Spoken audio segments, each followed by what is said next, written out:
ਬਾਣੀ ਦੀਆਂ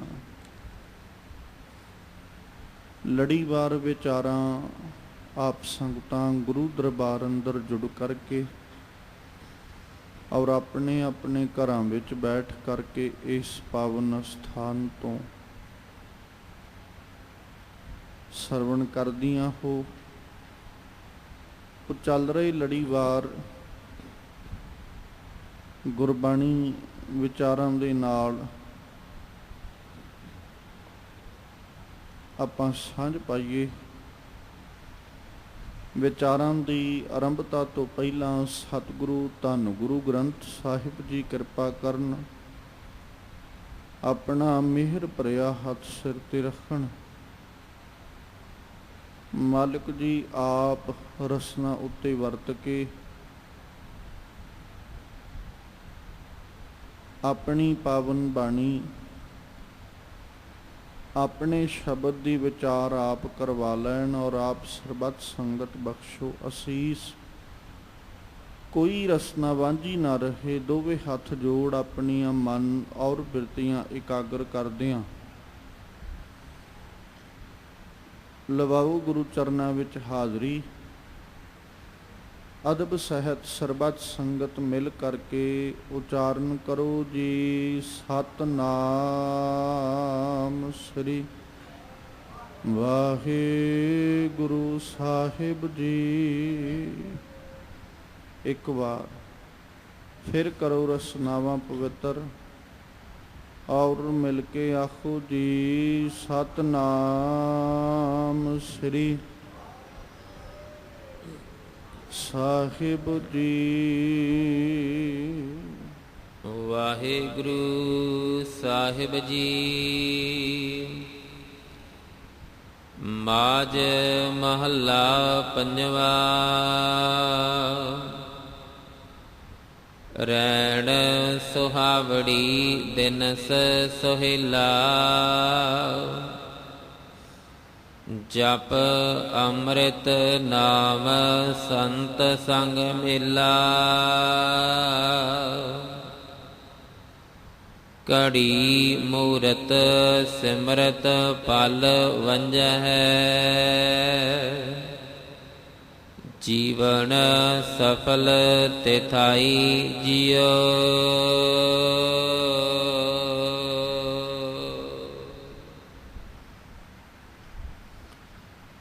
ਜਿਸ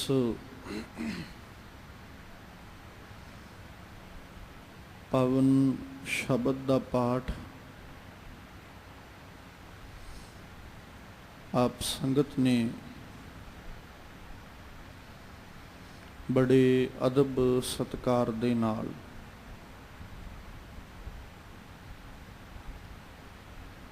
ਪਿਆਰ ਸਹਿਤ ਮਾਨਯੋਗ ਭਾਈ ਸਾਹਿਬ ਹੋਰਾਂ ਪਾਸੋਂ ਸਰਵਣ ਕੀਤਾ ਹੈ।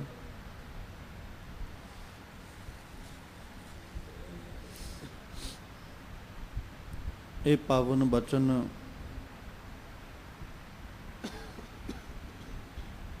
ਗੁਰੂ ਅਰਜਨ ਸਾਹਿਬ ਜੀ ਕੇ ਮੁਖਾਰਬਿੰਦ ਤੋਂ ਉਚਾਰਨ ਕੀਤੇ ਹੋਏ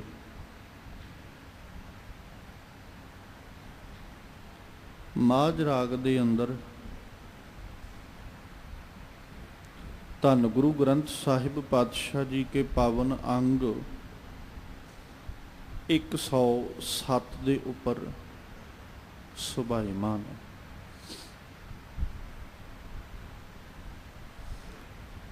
ਅੱਜ ਇਹਨਾਂ ਪਾਵਨ ਬਚਨਾਂ ਦੇ ਰਾਹੀਂ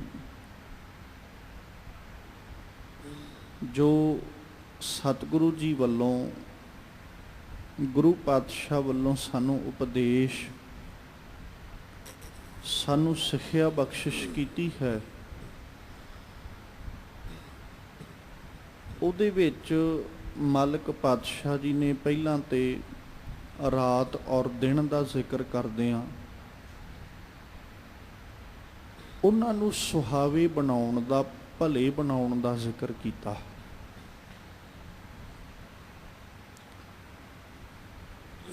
ਦਿਨ ਦੇ ਦੋਵੇਂ ਵੇਲੇ ਮਤਲਬ 24 ਘੰਟਿਆਂ ਦੇ ਵਿੱਚੋਂ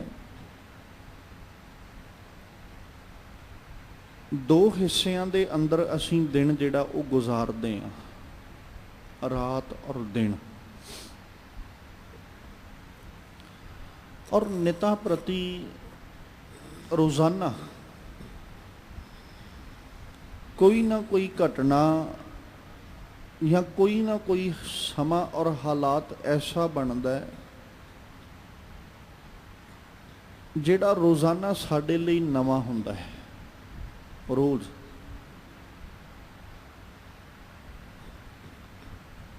ਪਰ ਨਾਲ ਜੋ ਗੁਰੂ ਸਾਹਿਬ ਨੇ ਜ਼ਿਕਰ ਕੀਤਾ, ਅਸੀਂ ਨਾ ਤੇ ਆਪਣਾ ਦਿਨ ਤੇ ਨਾ ਆਪਣੀ ਰਾਤ ਇਹਨੂੰ ਸੁਹਾਵੇ ਨਹੀਂ ਬਣਾ ਸਕੇ, ਚੰਗੇ ਨਹੀਂ ਬਣਾ ਸਕੇ।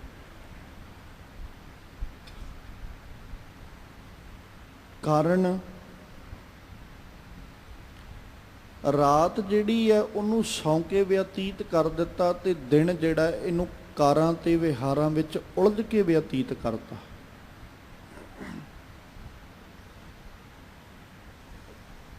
ਰਹਿਣ ਸੌਂ ਕੇ ਬਤੀਤ ਕਰਤੀ, ਸਰੀਰਕ ਨੀਂਦ ਲੈਂਦਿਆਂ ਹੋਇਆਂ ਗੁਜ਼ਾਰ ਦਿੱਤੀ। ਔਰ ਦਿਨ ਜਿਹੜਾ ਹੈ ਇਹ ਖਾਂਦਿਆਂ ਪੀਂਦਿਆਂ ਕਾਰ ਵਿਹਾਰ ਕਰਦਿਆਂ ਗੁਜ਼ਰ ਗਿਆ। ਇਹ ਸਾਡੇ ਰੋਜ਼ਾਨਾ ਦੀ ਰੂਟੀਨ ਹੈ, ਇਹ ਤੇ ਅਸੀਂ ਰੋਜ਼ ਹੀ ਕਰਦੇ ਹਾਂ। ਪਰ ਇਹ ਕਰਮ ਕਰਦਿਆਂ ਹੋਇਆਂ ਅਸੀਂ ਇਹ ਦਾਅਵਾ ਨਹੀਂ ਕਰ ਸਕਦੇ ਵੀ ਮੇਰਾ ਦਿਨ ਸੁਹਾਵਾ ਹੈ ਔਰ ਰਾਤ ਵੀ ਸੁਖੈਲੀ ਹੈ, ਸੁਖੈਨ ਹੈ, ਸੋਹਣੀ ਹੈ। ਫਿਰ ਕਿਹੜਾ ਐਸਾ ਕਰਮ ਹੈ ਜਿਹਨੂੰ ਕੀਤਿਆਂ ਦਿਨ ਵੀ ਸੁਹਾਵਾ ਬਣ ਜਾਏ ਤੇ ਰਾਤ ਵੀ ਸੁਹੇਲੀ ਬਣ ਜਾਏ। ਬਾਪੂ ਜੀ ਦਾ ਪਾਵਨ ਬਚਨ ਜਿਹੜਾ ਆਪਾਂ ਵੀ ਰਾਤ ਤੇ ਦਿਨ ਅਸੀਂ ਸਿਰਫ ਗਵਾਏ ਨੇ, ਸੁਹਾਵੇ ਨਹੀਂ ਕੀਤੇ।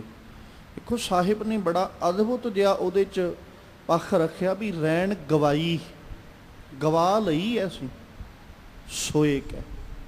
ਉਹਦਾ ਲਾਭ, ਜਿਹੜੀ ਚੀਜ਼ ਗਵਾਚ ਗਈ ਹੋਵੇ ਉਹਦਾ ਕੀ ਲਾਭ?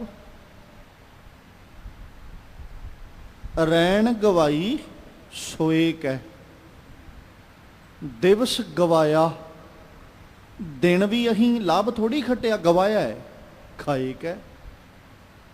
ਦਿਨਸ ਜਿਹੜਾ ਸੀ, ਦਿਨ ਜਿਹੜਾ ਸੀ ਉਹਨੂੰ ਖਾ ਕੇ ਗਵਾ ਲਿਆ।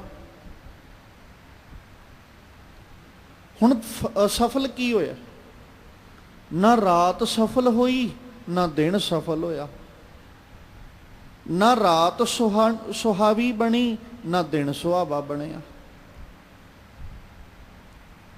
ਹੁਣ ਜਿਹੜੀ ਚੀਜ਼ ਸਾਡੇ ਕੋਲੋਂ ਗਵਾਚ ਜਾਏ, ਕੀ ਅਸੀਂ ਆਖਾਂਗੇ ਵੀ ਉਹ ਸੁਹਾਵੀ ਹੈ? ਉਹ ਤਾਂ ਬੜਾ ਵਧੀਆ ਹੋਇਆ ਸਾਡੇ ਕੋਲੋਂ ਚੀਜ਼ ਗਵਾਚ ਗਈ। ਅਸੀਂ ਤੇ ਕੁਰਲਾ ਉੱਠਦੇ ਹਾਂ ਵੀ ਸਾਡਾ ਇਹ ਪਦਾਰਥ ਸਾਡੇ ਕੋਲੋਂ ਗਵਾਚ ਗਿਆ। ਤੇ ਬਾਪੂ ਜੀ ਨੇ ਅੱਜ ਦਿਨ ਔਰ ਰਾਤ ਜਿਹੜੀ ਅਸੀਂ ਰੋਜ਼ ਗਵਾਉਂਦੇ ਆ ਨਾ, ਉਹਨੂੰ ਸੁਹਾਵਾ ਕਰਨ ਦਾ ਤਰੀਕਾ ਦੱਸਿਆ।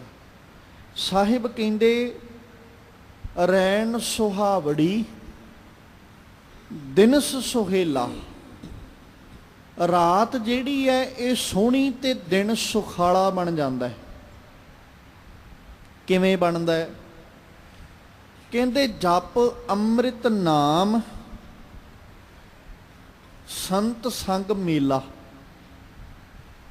ਜਦੋਂ ਅਸੀਂ ਅਕਾਲ ਪੁਰਖ ਪਰਮੇਸ਼ਵਰ ਜੀ ਕੇ ਨਾਮ ਨੂੰ ਜਪਦੇ ਹਾਂ ਤੇ ਰੱਬੀ ਪਿਆਰਿਆਂ ਦਾ ਮੇਲ ਅਸੀਂ ਹਾਸਲ ਕਰਦੇ ਹਾਂ।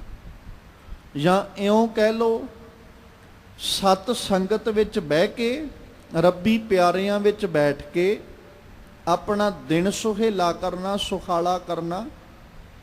ਔਰ ਜਿਸ ਵਕਤ ਰਾਤ ਦੀ ਬਾਤ ਆਵੇ ਤੇ ਜਪ ਅੰਮ੍ਰਿਤ ਨਾਮ, ਅਕਾਲ ਪੁਰਖ ਪਰਮੇਸ਼ਵਰ ਜੀ ਕੇ ਨਾਮ ਨੂੰ ਜਪਦਿਆਂ ਹੋਇਆਂ ਆਪਣੀ ਰਾਤ ਨੂੰ ਸੋਹਣਾ ਬਣਾ ਲੈਣਾ। ਜਾਂ ਇਸ ਢੰਗ ਨਾਲ ਵੀ ਕਹਿ ਸਕਦੇ ਹਾਂ ਵੀ ਜਦੋਂ ਸਾਡੇ ਦਿਨ ਦੀ ਸ਼ੁਰੂਆਤ ਅਕਾਲ ਪੁਰਖ ਪਰਮੇਸ਼ਵਰ ਜੀ ਕੇ ਚਿੰਤਨ ਨਾਲ ਹੋਏਗੀ ਤੇ ਸਾਡਾ ਦਿਨ ਸੁਹੇਲਾ। ਤੇ ਜਦੋਂ ਰਾਤ ਦੀ ਸੰਪੂਰਨਤਾ ਅਕਾਲ ਪੁਰਖ ਪਰਮੇਸ਼ਵਰ ਦੇ ਚਿੰਤਨ ਸਦਕਾ, ਰੱਬ ਜੀ ਕੀ ਯਾਦ ਸਦਕਾ ਹੋਏਗੀ ਤੇ ਸਾਡੀ ਰਾਤ ਵੀ ਸੁਖਾਲੀ ਸੋਹਣੀ। ਤੇ ਬਾਪੂ ਜੀ ਨੇ ਅੱਜ ਧੰਨ ਗੁਰੂ ਅਰਜਨ ਸਾਹਿਬ ਜੀ ਨੇ ਆਖਿਆ, ਕਹਿੰਦੇ ਜਪ ਅੰਮ੍ਰਿਤ ਨਾਮ, ਅੰਮ੍ਰਿਤ ਨਾਮ ਨੂੰ ਜਪਦਿਆਂ ਹੋਇਆਂ ਸੰਤ ਸੰਗ ਮੇਲਾ, ਤੇ ਸੰਤਾਂ ਦਾ ਸੰਗ ਕਰੇ। ਜੇ ਤੂੰ ਸੰਤਾਂ ਦੇ ਸੰਗ ਵਿੱਚ ਬੈਠੇ, ਅਕਾਲ ਪੁਰਖ ਪਰਮੇਸ਼ਵਰ ਜੀ ਦੇ ਨਾਮ ਨੂੰ ਅਰਾਧੇ, ਫਿਰ ਰਾਤ ਵੀ ਸੋਹਣੀ ਬਣ ਜਾਏਗੀ ਤੇ ਦਿਨ ਵੀ ਸੋਹਣਾ ਬਣ ਜਾਏਗਾ। ਜਦੋਂ ਆਪਾਂ ਸਤਿਗੁਰੂ ਜੀ ਕੀ ਪਾਵਨ ਬਾਣੀ ਪੜ੍ਹਦੇ ਹਾਂ, ਪਾਵਨ ਬਾਣੀ ਦੇ ਅੰਦਰ ਭਗਤ ਕਬੀਰ ਸਾਹਿਬ ਜੀ ਦਾ ਇੱਕ ਪਾਵਨ ਬਚਨ ਆਪ ਜੀ ਦੀਆਂ ਰਸਨਾਵਾਂ ਤੇ ਰਹਿੰਦਾ ਹੈ, ਜਿੱਥੇ ਉਹਨਾਂ ਨੇ ਇੱਕ ਇੱਕ ਘੜੀ ਦਾ ਜ਼ਿਕਰ ਕਰਦਿਆਂ ਆਖਿਆ, ਕਬੀਰ ਏਕ ਘੜੀ ਆਦੀ ਘੜੀ ਆਦੀ ਹੂੰ ਤੇ ਆਧ, ਭਗਤਨ ਸੇਤੀ ਗੋਸਤੇ ਜੋ ਕੀਨੋ ਸੋ ਲਾਭ। ਲਾਭ ਕਿਹਦਾ ਹੈ? ਅਸੀਂ ਆਪਣਾ ਸੰਸਾਰਿਕ ਜੀਵਨ ਜਿਤਨਾ ਬਤੀਤ ਕਰਦੇ ਹਾਂ, ਸਾਰੀ ਜ਼ਿੰਦਗੀ ਅਸੀਂ ਪ੍ਰੋਫਿਟ ਵੇਖਦੇ ਰਹੇ, ਲਾਭ ਵੇਖਦੇ ਰਹੇ, ਪਰ ਜ਼ਿੰਦਗੀ ਦੇ ਵਾਲੇ ਪਾਸਿਓਂ ਅਸੀਂ ਨਿਤਾ ਪ੍ਰਤੀ ਘਾਟਾ ਖਾਂਦੇ ਰਹੇ। ਕਿੱਡੀ ਮੂਰਖਤਾਈ ਹੈ ਕਿ ਜਿਸ ਚੀਜ਼ ਦੇ ਵਿੱਚੋਂ ਘਾਟਾ ਪੈ ਜਾਣ ਦੇ ਨਾਲ ਕੋਈ ਕਮੀ ਜਾਂ ਕੋਈ ਨੁਕਸਾਨ ਨਹੀਂ ਹੋਣ ਲੱਗਾ, ਉਹਦੇ ਵਿੱਚੋਂ ਅਸੀਂ ਰੋਜ਼ ਲਾਭ ਖੱਟ ਰਹੇ ਹਾਂ, ਰੋਜ਼ ਲਾਭ ਦੀ ਬਾਤ ਕਰ ਰਹੇ ਹਾਂ, ਰੋਜ਼ ਪ੍ਰੋਫਿਟ ਦੀਆਂ ਗੱਲਾਂ ਕਰਦੇ ਹਾਂ। ਤੇ ਜਿਸ ਪੱਖ ਤੋਂ ਜ਼ਿੰਦਗੀ ਅੰਦਰ ਘਾਟਾ ਪੈ ਜਾਏ, ਉਹ ਘਾਟਾ ਕਦੇ ਪੂਰਾ ਨਹੀਂ ਹੋਣਾ, ਉਹ ਕਮੀ ਕਦੇ ਪੂਰੀ ਨਹੀਂ ਹੋਣੀ, ਉਸ ਪਾਸੇ ਅਸੀਂ ਰੋਜ਼ ਘਾਟੇ ਵੱਲ ਜਾ ਰਹੇ ਹਾਂ। ਜ਼ਿੰਦਗੀ ਦੇ ਸਵਾਸ, ਇਹਨਾਂ ਦੇ ਵਿੱਚੋਂ ਜਿੰਨਾ ਘਾਟਾ ਪੈਂਦਾ ਜਾਣਾ, ਇਹ ਕਮੀ ਕਦੇ ਪੂਰੀ ਨਹੀਂ ਹੋਣੀ। ਜਿਹੜੇ ਸਾਹ ਅਸੀਂ ਲੈ ਲਏ ਨੇ, ਉਹਨਾਂ ਸਾਹਾਂ ਦਾ ਘਾਟਾ ਸਾਡੇ ਕੋਲੋਂ ਕਦੇ ਪੂਰਾ ਨਹੀਂ ਹੋਣਾ। ਸਵਾਸ ਜਿਹੜੇ ਲੈ ਲਏ, ਉਹਨਾਂ ਨੇ ਵਾਪਸ ਸਾਨੂੰ ਨਹੀਂ ਮਿਲਣਾ। ਸਾਡੀ ਉਮਰ ਵਿੱਚੋਂ, ਸਰੀਰਕ ਆਯੂ ਦੇ ਵਿੱਚੋਂ ਉਹ ਸਵਾਸ ਘਟ ਚੁੱਕੇ ਨੇ। ਉਹ ਇੱਕ ਪਾਸੇ ਤੋਂ ਅਸੀਂ ਕਹਿ ਸਕਦੇ ਹਾਂ ਵੀ ਸਾਨੂੰ ਕਮੀ ਹੋ ਚੁੱਕੀ ਹੈ, ਘਾਟਾ ਪੈ ਚੁੱਕਾ ਹੈ। ਹੁਣ ਉਹਨਾਂ ਸਵਾਸਾਂ ਦੇ ਨਾਲ ਅਸੀਂ ਕੀਤਾ ਕੀ ਹੈ? ਉਹ ਜਿਹੜੇ ਸਵਾਸ ਅਜਾਈਂ ਗਵਾਏ ਨੇ, ਉਹਨਾਂ ਸਵਾਸਾਂ ਦੇ ਨਾਲ ਅਸੀਂ ਖੱਟਿਆ ਕੀ ਹੈ? ਉਹਨਾਂ ਸਵਾਸਾਂ ਦੇ ਨਾਲ ਅਸੀਂ ਲਾਭ ਕੀ ਪ੍ਰਾਪਤ ਕੀਤਾ ਹੈ? ਤੇ ਜਦੋਂ ਝਾਤ ਮਾਰਦੇ ਹਾਂ ਤੇ ਲਾਭ ਸਾਨੂੰ ਦਿਸਦਾ ਨਜ਼ਰੀ ਕੀ ਆਉਂਦਾ ਹੈ ਵੀ ਮੈਂ ਬਹੁਤ ਸਾਰੇ ਰੁਪਈਏ ਧਨ ਇਕੱਠਾ ਕੀਤਾ। ਜੇ ਕਿਤੇ ਉਸ ਧਨ ਵਾਲੇ ਪਾਸੇ ਤੋਂ ਕਮੀ ਆ ਜਾਂਦੀ ਤੇ ਅਸੀਂ ਧਨ ਦਾ ਘਾਟਾ, ਦੌਲਤ ਦਾ ਘਾਟਾ ਪੂਰਾ ਕਰ ਸਕਦੇ ਹਾਂ। ਅੱਜ ਨਹੀਂ ਕੱਲ, 2-4 ਦਿਨਾਂ ਤੱਕ ਉਹ ਕਮੀ, ਉਹ ਘਾਟਾ ਪੂਰਾ ਹੋ ਜਾਂਦਾ ਹੈ। ਪਰ ਸਵਾਸਾਂ ਦੇ ਵਿੱਚੋਂ ਘਟੀ ਹੋਈ ਗਿਣਤੀ ਜਿਹੜੀ ਹੈ, ਇਹਨਾਂ ਵਿੱਚੋਂ ਕਦੇ ਘਾਟਾ ਪੂਰਾ ਨਹੀਂ ਹੁੰਦਾ। ਇਨਸਾਨ ਕੋਲ ਜਦੋਂ ਸਵਾਸ ਮੁੱਕ ਜਾਂਦੇ ਨੇ, ਅਕਸਰ ਆਪਣੇ ਸਾਹਾਂ ਦੀ ਕਦਰ, ਆਪਣੇ ਸਵਾਸਾਂ ਦੀ ਵੈਲਿਊ ਇਹ ਉਸੇ ਦਿਨ ਸਮਝਦਾ ਜਿੱਦਣ ਇਹਦੇ ਕੋਲੋਂ ਸਵਾਸ ਇਹਦੇ ਮੁੱਕ ਜਾਂਦੇ ਨੇ।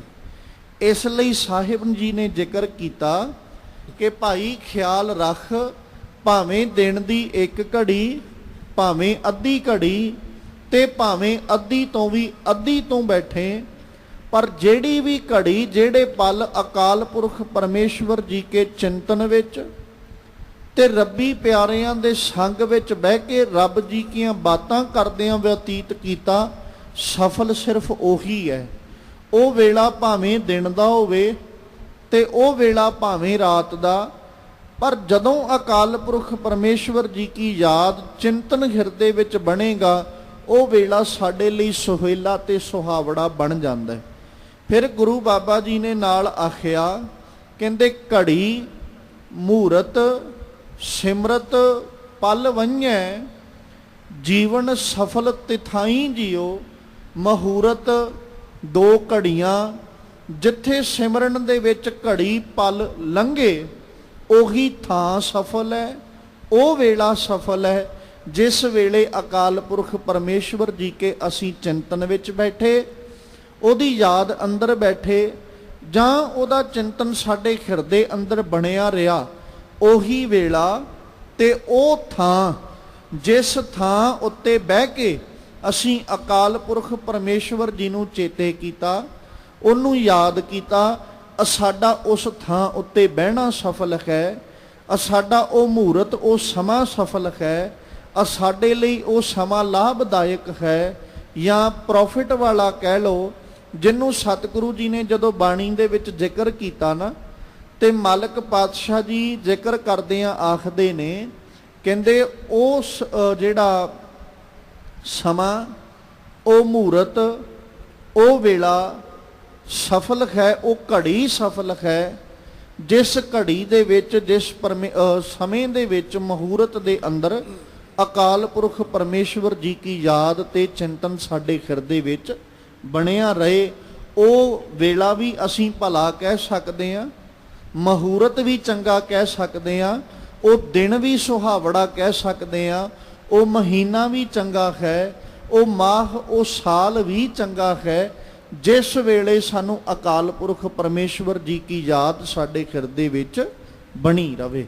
ਪਰ ਜਦੋਂ ਉਹ ਪਰਮੇਸ਼ਵਰ ਸਾਨੂੰ ਭੁੱਲ ਜਾਂਦਾ ਹੈ, ਤੇ ਖਿਆਲ ਰੱਖੋ, ਉਦਣ ਜ਼ਿੰਦਗੀ ਰੂਪੀ ਰਾਤ ਤੇ ਜ਼ਿੰਦਗੀ ਰੂਪੀ ਦਿਨ, ਇੱਥੇ ਤੇ ਭਾਵੇਂ ਅਸੀਂ ਬਾਹਰੀ ਤੌਰ ਉੱਤੇ ਦਿਨ ਔਰ ਰਾਤਾਂ ਦਾ ਜ਼ਿਕਰ ਕਰ ਰਹੇ ਹਾਂ, ਪਰ ਜਦੋਂ ਜੀਵਨ ਰੂਪੀ ਰਾਤ ਦੀ ਬਾਤ, ਜ਼ਿੰਦਗੀ ਰੂਪੀ ਰਾਤ ਦੀ ਬਾਤ ਕਰਾਂਗੇ ਨਾ, ਅਕਾਲ ਪੁਰਖ ਪਰਮੇਸ਼ਵਰ ਦੇ ਚਿੰਤਨ ਤੋਂ ਬਿਨਾਂ ਇਹ ਜ਼ਿੰਦਗੀ ਦੀ ਜੀਵਨ ਰੂਪੀ ਰਾਤ ਵੀ ਅਜਾਈ ਜਾਂਦੀ ਹੈ, ਤੇ ਜੀਵਨ ਰੂਪੀ ਦਿਨ ਵੀ ਅਜਾਈ ਚਲੇ ਜਾਂਦਾ ਹੈ।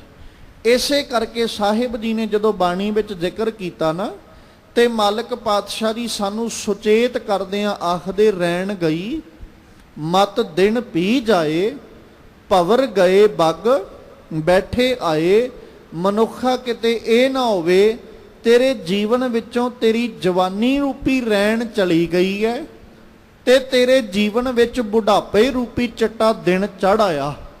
ਹੁਣ ਜਿੱਥੇ ਜਵਾਨੀ ਤੋਂ ਸੰਸਾਰਿਕ ਵਸਤੂਆਂ, ਸੰਸਾਰਿਕ ਝਮੇਲਿਆਂ ਤੇ ਮਾਇਕ ਪਦਾਰਥਾਂ ਦੇ ਨਸ਼ੇ ਵਿੱਚ ਮਸਤ ਹੋ ਕੇ ਬਤੀਤ ਕੀਤੀ ਗੁਜ਼ਾਰੀ ਹੈ, ਗਵਾਈ ਹੈ, ਕਿਤੇ ਇਹ ਨਾ ਹੋਵੇ ਵੀ ਬੁਢੇਪੇ ਵਰਗਾ ਚਿੱਟਾ ਦਿਨ ਵੀ ਇਸੇ ਤਰ੍ਹਾਂ ਤੂੰ ਆਪਣਾ ਲੰਘਾ ਦੇਂ, ਤੇ ਕਿਤੇ ਇਹ ਨਾ ਹੋਵੇ ਕਿ ਜਿਹੜੇ ਕਾਲੇ ਰੰਗ ਦੇ ਤੇਰੇ ਸਿਰ ਉੱਤੇ, ਤੇਰੇ ਚਿਹਰੇ ਉੱਤੇ ਸਨ, ਉਹ ਬਦਲ ਕੇ ਤਬਦੀਲ ਹੋ ਕੇ ਚਿੱਟਿਆਂ ਵਿੱਚ ਚਲੇ ਗਏ। ਹੁਣ ਇਹ ਨਾ ਹੋਵੇ ਕਿ ਉਹ ਚਿੱਟੇ ਵੀ ਜਿਹੜੇ ਉਹਨਾਂ ਨੂੰ ਅਜਾਈ ਗਵਾ ਲਏ। ਇਸ ਕਰਕੇ ਆਪਣੀ ਜ਼ਿੰਦਗੀ ਰੂਪੀ ਰਹਿਣ ਤੇ ਆਪਣੇ ਜੀਵਨ ਰੂਪੀ ਦਿਨ ਨੂੰ ਤੂੰ ਸਫਲ ਕਰਨ ਦੀ ਬਾਤ ਕਰ, ਕੋਸ਼ਿਸ਼ ਕਰ, ਪਰ ਜੋਬਨ ਰੂਪੀ ਰਾਤ ਉਹਨੂੰ ਸਫਲਿਆਂ ਬਣਾ। ਤੇ ਜਦੋਂ ਜੋਬਨ ਰੂਪੀ ਰਾਤ ਗੁਜ਼ਰ ਜਾਏ, ਬੁਢੇਪੇ ਵਾਲਾ ਚਿੱਟਾ ਦਿਨ ਚੜੇ, ਤੇ ਸੱਜਣਾ ਖਿਆਲ ਰੱਖੀ ਉਹ ਦਿਨ ਵੀ ਤੇਰਾ ਉਦੋਂ ਹੀ ਸਫਲ ਹੋਏਗਾ ਜਦੋਂ ਅਕਾਲ ਪੁਰਖ ਪਰਮੇਸ਼ਵਰ ਜੀ ਕੀ ਯਾਦ ਕੋਲੇ ਹੋਏਗੀ। ਚਾਹੇ ਜਵਾਨੀ ਰੂਪੀ ਰਹਿਣ ਦੀ ਗੱਲ ਕਰੀਏ, ਭਾਵੇਂ ਬੁਢੇਪਾ ਰੂਪੀ ਦਿਨ ਦੀ ਬਾਤ ਕਰੀਏ, ਇਹ ਵੀ ਉਦੋਂ ਹੀ ਸਫਲ ਨੇ ਜਦੋਂ ਅਕਾਲ ਪੁਰਖ ਪਰਮੇਸ਼ਵਰ ਜੀ ਕੀ ਯਾਦ ਸਾਡੇ ਹਿਰਦੇ ਵਿੱਚ ਬਣ ਜਾਵੇਗੀ। ਅੱਜ ਧੰਨ ਗੁਰੂ ਅਰਜਨ ਸਾਹਿਬ ਜੀ ਨੇ ਇਸੇ ਪਾਵਨ ਉਪਦੇਸ਼ ਨੂੰ ਸਮਝਾਉਂਦਿਆਂ ਸਾਨੂੰ ਆਪਣੀ ਰਹਿਣ ਔਰ ਦਿਨ ਸੁਹਾਵਾ ਕਰਨ ਵਾਸਤੇ ਆਖਿਆ, ਤੇ ਕਿਹਾ ਵੀ ਉਹ ਵੇਲਾ, ਉਹ ਸਮਾਂ ਭਲਾ ਹੈ ਜੇ ਪਰ ਜੋਬਨ ਰੂਪੀ ਰਾਤ ਵਿੱਚ ਸੰਤਾਂ ਦਾ ਸੰਗ ਮਿਲ ਜਾਏ, ਉਹ ਸਫਲ। ਜੇ ਬੁਢੇਪੇ ਵਿੱਚ ਆ ਕੇ ਰੱਬੀ ਪਿਆਰਿਆਂ ਦਾ ਸੰਗ ਮਿਲ ਜਾਏ, ਉਹ ਸਫਲ। ਜਵਾਨੀ ਵਿੱਚ ਰੱਬ ਨੂੰ ਚੇਤੇ ਕੀਤਾ, ਉਹ ਵੀ ਸਫਲ। ਬੁਢੇਪੇ ਵਿੱਚ ਆ ਕੇ ਰੱਬੀ ਯਾਦ ਹਿਰਦੇ ਅੰਦਰ ਬਣ ਜਾਏ, ਉਹ ਵੀ ਸਫਲ। ਬਸ ਹਰ ਘੜੀ, ਹਰ ਮਹੂਰਤ ਸਫਲਾ ਬਣ ਜਾਂਦਾ, ਭਲਾ ਬਣ ਜਾਂਦਾ ਹੈ ਜਦੋਂ ਰੱਬੀ ਚਿੰਤਨ ਸਾਡੇ ਹਿਰਦਿਆਂ ਵਿੱਚ ਬਣ ਜਾਵੇ। ਸਿਮਰਤ ਨਾਮ ਦੁਖ ਸਭ ਲਾਥੇ, ਅੰਤਰ ਬਾਹਰ ਹਰ ਪ੍ਰਭ ਸਾਥੇ। ਭੈ ਭਉ ਭਰਮ ਖੋਇਆ ਗੁਰ ਪੂਰੈ, ਦੇਖਾ ਸਭਨੀ ਜਾਈ ਜਿਉ। ਫਿਰ ਇਨਸਾਨ ਨਾ ਆਪਣੇ ਦਿਨ ਨੂੰ ਸੁਖਾਲਾ ਬਣਾਉਣਾ ਚਾਹੁੰਦਾ ਹੈ, ਜਿਸ ਲਈ ਇਹਦੇ ਯਤਨ ਬਹੁਤ ਨੇ ਵੀ ਦਿਨ ਸੌਖਾ ਬਣ ਜਾਏ, ਵਧੀਆ ਲੰਘੇ। ਤੇ ਜਦੋਂ ਰਾਤ ਦੀ ਵਾਰੀ ਆਉਂਦੀ ਹੈ ਤੇ ਰਾਤ ਨੂੰ ਵੀ ਚਾਹੁੰਦਾ ਵੀ ਮੈਂ ਸੁੱਖ ਦੀ ਨੀਂਦ ਸੌਵਾਂ। ਦਿਨ ਵੇਲੇ ਜਾਗਾਂ ਉਦੋਂ ਵੀ ਜੀਵਨ ਸੁਖੀ ਹੋਵੇ, ਰਾਤ ਵੇਲੇ ਸੌਵਾਂ ਤੇ ਰਾਤ ਨੀਂਦ ਵੀ ਸੌਖੀ ਆਵੇ। ਤੇ ਗੁਰੂ ਸਾਹਿਬ ਕਹਿੰਦੇ ਇਹਦੇ ਲਈ ਤਰੀਕਾ ਇੱਕ ਹੈ, ਤੇ ਉਹ ਤਰੀਕੇ ਜਿਹੜੇ ਤੂੰ ਵਰਤਦਾ ਫਿਰਦਾ ਨਾ, ਦਿਨੇ ਸਾਰਾ ਦਿਨ ਭੱਜਿਆ ਫਿਰਦਾ ਹੈ, ਭੱਜ ਦੌੜ ਕਰਦਾ ਫਿਰਦਾ, ਤੇ ਫਿਰ ਕਹਿੰਦਾ ਵੀ ਦਿਨ ਬੜਾ ਮਾੜਾ ਲੰਘਿਆ, ਸਾਰਾ ਦਿਨ ਹੀ ਭੱਜ ਦੌੜ 'ਚ ਗੁਜ਼ਰ ਗਿਆ। ਤੇ ਜਦੋਂ ਰਾਤ ਵੇਲੇ ਆ ਜਾਂਦਾ, ਹੁਣ ਦਿਨ ਵੇਲੇ ਕੀਤੀ ਹੋਈ ਭੱਜ ਦੌੜ ਜਿਹੜੀ ਹੈ ਉਹ ਰਾਤ ਵੇਲੇ ਉਸੇ ਤਰ੍ਹਾਂ ਮਾਈਂਡ ਦੇ ਅੰਦਰ, ਮਨ ਦੇ ਵਿੱਚ ਘੁੰਮੀ ਜਾਂਦੀ, ਉਹ ਰਾਤ ਨੂੰ ਵੀ ਸੌਣ ਨਹੀਂ ਦਿੰਦੀ। ਦਿਨ ਵਿਚਲੇ ਕੀਤੇ ਕਾਰ ਵਿਹਾਰ, ਦਿਨ ਵਿਚਲੀ ਕੀਤੀ ਹੋਈ ਭੱਜ ਦੌੜ, ਉਹਨੇ ਰਾਤ ਨੂੰ ਵੀ ਇਨਸਾਨ ਨੂੰ ਸੁਖਾਲੀ ਨੀਂਦ ਲੈਣ ਨਹੀਂ ਦਿੱਤੀ। ਕਈ ਚਿੰਤਾਵਾਂ ਐਸੀਆਂ ਦਿਨ ਵਿੱਚ ਸਹੇੜ ਬੈਠਦਾ ਜਿਹੜੀਆਂ ਰਾਤ ਵੇਲੇ ਇਨਸਾਨ ਨੂੰ ਜਾਗਣ ਦੇ ਉੱਤੇ ਮਜਬੂਰ ਕਰ ਦਿੰਦੀਆਂ ਵੀ ਇਹ ਸੁਖਾਲੀ ਨੀਂਦ ਨਹੀਂ ਲੈ ਸਕਦਾ। ਹੁਣ ਸਤਿਗੁਰੂ ਜੀ ਨੇ ਜ਼ਿਕਰ ਕੀਤਾ, ਮਾਲਕ ਕਹਿੰਦੇ ਸਿਮਰਤ ਨਾਮ, ਰੱਬ ਦਾ ਨਾਮ ਸਿਮਰ, ਇਹਦੇ ਨਾਲ ਨਾ ਦੁੱਖ ਸਭ ਲਾਥੇ, ਸਾਰੇ ਦੁੱਖ ਲੱਥ ਜਾਂਦੇ ਨੇ। ਜਦੋਂ ਅਕਾਲ ਪੁਰਖ ਪਰਮੇਸ਼ਵਰ ਜੀ ਕੇ ਚਿੰਤਨ ਵਿੱਚ ਜੁੜਿਆ, ਹੁਣ ਜਿਹੜੀ ਭੱਜ ਦੌੜ ਆਪਣੇ ਦਿਨ ਨੂੰ ਦੁੱਖਾਂ ਤੋਂ ਬਚਾਉਣ ਲਈ ਕਰ ਰਿਹਾ ਸੀ ਤੇ ਦਿਨ ਵਿੱਚ ਸੁੱਖਾਂ ਵਾਸਤੇ ਕਰ ਰਿਹਾ ਸੀ, ਉਹ ਭੱਜ ਦੌੜ ਤੋਂ ਛੁਟਕਾਰਾ ਹੋ ਗਿਆ। ਭੱਜ ਦੌੜ ਤੋਂ ਛੁਟਕਾਰਾ ਹੋਇਆ, ਦਿਨ ਸੁਖਾਲਾ ਬਣ ਗਿਆ, ਕਿਉਂਕਿ ਹੁਣ ਰੱਬ ਜੀ ਕਾ ਚਿੰਤਨ ਕੋਲੇ ਹੈ, ਰੱਬ ਜੀ ਕਾ ਨਾਮ ਕੋਲੇ ਹੈ। ਉਸ ਪਰਮੇਸ਼ਵਰ ਦੇ ਚਿੰਤਨ ਸਦਕਾ ਜ਼ਿੰਦਗੀ ਦੇ ਅੰਦਰ ਇੱਕ ਸਬਰ ਦਾ ਕਿਣਕਾ, ਇੱਕ ਧੀਰਜ ਰੂਪੀ ਸਹਾਰਾ ਜੀਵਨ ਨੂੰ ਮਿਲ ਗਿਆ। ਜਦੋਂ ਇਹ ਚੀਜ਼ਾਂ ਜ਼ਿੰਦਗੀ ਵਿੱਚ ਆ ਬਣਦੀਆਂ ਨੇ, ਫਿਰ ਦਿਨ ਵਿਚਲੀ ਭੱਜ ਦੌੜ ਘਟ ਜਾਂਦੀ। ਜਦੋਂ ਭੱਜ ਦੌੜ ਘਟ ਜਾਏ ਤੇ ਸੁਭਾਵਿਕ ਜਿਹੀ ਬਾਤ ਹੈ ਕਿ ਦਿਨ ਸੁਖਾਲਾ ਬਣ ਜਾਂਦਾ, ਸੋਹਣਾ ਬਣ ਜਾਂਦਾ ਹੈ ਕਿ ਇਨਸਾਨ ਨੇ ਓਨਾ ਕੁ ਕਰਮ ਕੀਤਾ ਜਿਸ ਦੇ ਨਾਲ ਉਹਦੇ ਸਰੀਰ ਨੂੰ ਵੀ ਕੋਈ ਦੁੱਖ ਨਹੀਂ, ਕੋਈ ਤਕਲੀਫ ਨਹੀਂ, ਉਹਦਾ ਕਾਇਆ, ਉਹਦਾ ਸਰੀਰ ਵੀ ਸੁਖਾਲਾ, ਔਰ ਦੂਜੇ ਪਾਸੇ ਅਕਾਲ ਪੁਰਖ ਪਰਮੇਸ਼ਵਰ ਜੀ ਦਾ ਚਿੰਤਨ ਵੀ ਬਣ ਗਿਆ, ਹਿਰਦੇ ਵਿੱਚ ਉਹਦੀ ਯਾਦ ਵੀ ਬਣ ਗਈ। ਤੇ ਨਾਲ ਜਦੋਂ ਬਾਤ ਆਈ ਰਾਤ ਦੀ, ਜਿੰਨੀ ਭੱਜ ਦੌੜ ਘੱਟ ਓਨੀਆਂ ਚਿੰਤਾਵਾਂ ਵੀ ਘੱਟ, ਜਿੰਨੀ ਭੱਜ ਦੌੜ ਵੱਧ ਓਨੀਆਂ ਚਿੰਤਾਵਾਂ ਵੀ ਵਧੇਕ। ਜਦੋਂ ਭੱਜ ਦੌੜ ਘਟੀ, ਚਿੰਤਾਵਾਂ ਵੀ ਘਟ ਗਈਆਂ, ਹੁਣ ਉਹੀ ਇਨਸਾਨ ਰਾਤ ਵੇਲੇ ਵੀ ਸੁੱਖ ਦੀ ਨੀਂਦ ਸੌਂਦਾ। ਬਾਪੂ ਜੀ ਨੇ ਜਦੋਂ ਬਾਣੀ 'ਚ ਜ਼ਿਕਰ ਕੀਤਾ ਨਾ, ਇਹ ਚੀਜ਼ਾਂ ਨੇ ਅਕਾਲ ਪੁਰਖ ਪਰਮੇਸ਼ਵਰ ਜੀ ਕੀਆਂ ਦਾਤਾਂ, ਰੱਬੀ ਦਾਤਾਂ, ਕਿ ਸਰੀਰ ਨੂੰ ਚੰਗੀ ਤਰ੍ਹਾਂ ਰੋਗਾਂ ਤੋਂ ਰਹਿਤ ਰੱਖਣਾ, ਔਰ ਰਾਤ ਵੇਲੇ ਸੁੱਖ ਦੀ ਨੀਂਦ ਇਨਸਾਨ ਨੂੰ ਆ ਜਾਣੀ। ਨੀਂਦ ਇੱਕ ਰੱਬੀ ਦਾਤ ਹੈ, ਪਰ ਇਨਸਾਨ ਦੀਆਂ ਜੀਵਨ ਵਿਚਲੀਆਂ ਚਿੰਤਾਵਾਂ ਨੇ ਇਹਨੂੰ ਰੱਬੀ ਦਾਤ ਤੋਂ ਵਾਂਝਿਆ ਕਰਤਾ। ਜਾਂ ਇਹਨੂੰ ਇਸ ਤਰ੍ਹਾਂ ਵੀ ਕਹਿ ਸਕਦੇ ਹਾਂ, ਇੱਕ ਪਾਵਨ ਬਚਨ ਆਪਾਂ ਸਾਹਿਬ ਜੀ ਕਾ ਅਕਸਰ ਵਿਚਾਰਦੇ ਆਖਦੇ ਹਾਂ ਕਿ ਲਿਵ ਛੁੜਕੀ ਲੱਗੀ ਤ੍ਰਿਸ਼ਨਾ ਮਾਇਆ ਅਮਰ ਵਰਤਾਇਆ। ਜਦੋਂ ਮਾਇਆ ਨੇ ਪ੍ਰਭਾਵ ਪਾਇਆ ਤੇ ਰੱਬ ਵਾਲੇ ਪਾਸਿਓਂ ਟੁੱਟ ਗਿਆ, ਰੱਬ ਵਾਲੇ ਪਾਸਿਓਂ ਸੁਰਤ ਟੁੱਟ ਗਈ।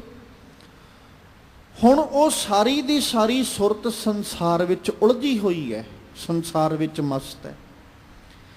ਇਸੇ ਤਰ੍ਹਾਂ ਜਿਉਂ-ਜਿਉਂ ਇਨਸਾਨ ਸੰਸਾਰ ਵਿੱਚ ਗਲਤਾਨ ਹੋਈ ਜਾਂਦਾ। ਪਹਿਲੋਂ ਤੇ ਮਾਇਆ ਨੇ ਪ੍ਰਭਾਵ ਪਾਇਆ, ਰੱਬ ਨਾਲੋਂ ਸਿਰਫ ਸੁਰਤ ਟੁੱਟੀ। ਉਦੋਂ ਬਾਅਦ ਵਿੱਚ ਜਿਵੇਂ ਜਿਵੇਂ ਮਾਇਆ ਆਪਣਾ ਪ੍ਰਭਾਵ ਪਾਈ ਜਾਂਦੀ ਹੈ, ਇਨਸਾਨ ਰੱਬੀ ਦਾਤਾਂ ਤੋਂ ਵੀ ਸਖਣਾ ਹੋਈ ਜਾਂਦਾ। ਇੱਕ ਪਾਸੇ ਰੱਬ ਜੀ ਤੋਂ ਸਖਣੇ ਹੋਣਾ, ਪਰ ਰੱਬ ਜੀ ਤੋਂ ਸਖਣੇ ਹੋ ਕੇ ਰੱਬੀ ਦਾਤਾਂ ਦਾ ਆਨੰਦ ਮਾਣੀ ਜਾਣਾ ਕਿ ਰੱਬ ਜੀ ਨੇ ਆ ਵੀ ਕੁਦਰਤੀ ਦਾਤ ਦਿੱਤੀ ਹੈ, ਆ ਵੀ ਨੈਚੁਰਲੀ, ਜਿਵੇਂ ਸਰੀਰ ਨੂੰ ਭੁੱਖ ਦਾ ਲੱਗਣਾ, ਸਰੀਰ ਨੂੰ ਨੀਂਦ ਦਾ ਆਉਣਾ, ਜਾਂ ਹੋਰ ਕਈ ਤਰ੍ਹਾਂ ਦੀਆਂ ਕੁਦਰਤੀ ਦਾਤਾਂ, ਇਨਸਾਨ ਉਹਨਾਂ ਦਾ ਆਨੰਦ ਮਾਣਦਾ। ਪਰ ਜਿਵੇਂ ਜਿਵੇਂ ਇਨਸਾਨ ਮਾਇਆ ਵਿੱਚ ਗਲਤਾਨ ਹੋਈ ਜਾਂਦਾ, ਚਿੰਤਾ ਵਿੱਚ ਫਸੇ ਨੂੰ ਨਾ ਤੇ ਭੁੱਖ ਲੱਗਦੀ ਹੈ, ਸਰੀਰ ਤੇ ਕਰਕੇ ਪੇਟ ਕਰਕੇ ਭੁੱਖ ਵੀ ਨਹੀਂ ਲੱਗੀ, ਇਸ ਕੁਦਰਤੀ ਦਾਤ ਤੋਂ ਵੀ ਪਾਸੇ ਹੋ ਗਿਆ। ਹੁਣ ਚਿੰਤਾ ਵਿੱਚ ਉਲਝੇ ਹੋਏ ਨੂੰ ਨਾ ਹੀ ਸਰੀਰਕ ਨੀਂਦ ਆਉਂਦੀ ਹੈ, ਉਸ ਪਾਸਿਓਂ ਵੀ ਸਖਣਾ ਹੋ ਗਿਆ। ਰੱਬੀ ਦਾਤਾਂ ਵੀ ਕੋਲੋਂ ਚਲੇ ਗਈਆਂ, ਤੇ ਜਦੋਂ ਰੱਬੀ ਦਾਤਾਂ ਕੋਲੋਂ ਚਲੇ ਜਾਣ ਤੇ ਫਿਰ ਉਦੋਂ ਜੀਵਨ ਜਿਹੜਾ ਉਹ ਦੁੱਖਾਂ ਦੇ ਨਾਲ ਹੀ ਭਰ ਜਾਂਦਾ ਹੈ। ਜਿਵੇਂ ਜਿਵੇਂ ਮਾਇਆ ਨੇ ਪ੍ਰਭਾਵ ਪਾਇਆ, ਤਿਵੇਂ ਤਿਵੇਂ ਇਨਸਾਨ ਦੁਖੀ ਹੋਇਆ, ਤੇ ਕੁਦਰਤੀ ਦਾਤਾਂ ਜਿਵੇਂ ਕੋਲੋਂ ਜਾਂਦੀਆਂ ਰਹੀਆਂ ਉਵੇਂ ਉਵੇਂ ਇਨਸਾਨ ਕੁਰਲਾਉਂਦਾ ਰਿਹਾ। ਫਿਰ ਆਪਣੇ ਤਨ ਦੀ ਅਰੋਗਤਾ ਵਾਸਤੇ ਇਨਸਾਨ ਕਈ ਤਰ੍ਹਾਂ ਦੇ ਹੀਲੇ ਯਤਨ ਤੇ ਵਸੀਲੇ ਕਰਦਾ ਹੈ। ਮਾਲਕ ਜੀ ਕਹਿੰਦੇ ਆਪਣੀ ਜ਼ਿੰਦਗੀ ਅੰਦਰ ਜੇ ਤਨ ਦੀ ਅਰੋਗਤਾ ਤੇ ਸੁਖਾਲਾ ਸਮਾਂ ਔਰ ਕੁਦਰਤੀ ਦਾਤਾਂ ਦਾ ਆਨੰਦ ਮਾਣਨਾ ਚਾਹੁੰਦਾ ਤੇ ਇਉਂ ਕਰ, ਆਪਣੇ ਜੀਵਨ ਵਿਚਲੀ ਭੱਜ ਦੌੜ ਜਿਹੜੀ ਹੈ ਇਹਨੂੰ ਘਟਾਉਂਦਾ ਜਾ।